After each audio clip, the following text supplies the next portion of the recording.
All right, this is Grant Schneider. He is the acting CISO for the United States government, working at the National Security Council. Grant, thank you for your contributions today. Can you give us your takeaways about what we should know about our efforts to modernize and secure our systems?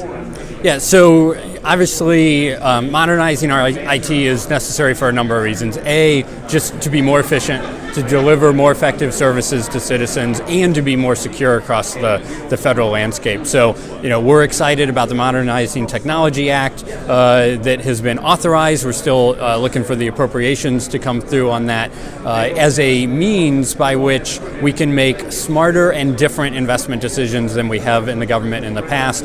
It's certainly not going to solve and get rid of all our legacy, but it is going to start that cultural shift and start changing the way that we make some of our acquisition decisions. And how important it is to fundamentally transform how we acquire and measure the value of these efforts. Yeah, I think the measurement is key, right? The what gets measured is what gets done is absolutely the case. We have lots of acquisition authorities that are out there. We need to find ways to measure, are we willing to take some risk in those as opposed to being risk adverse, and how are we incentivizing the behavior that we need to see in that space. Now, do we need to retrain our acquisition personnel to understand A, agile acquisition, and B, cyber metrics?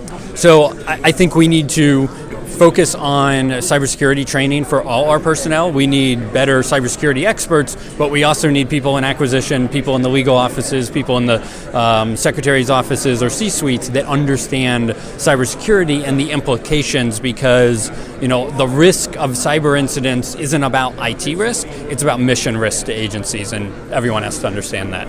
So if the agency wants to get their funds to modernize, what would you recommend to them in their submission requesting those funds?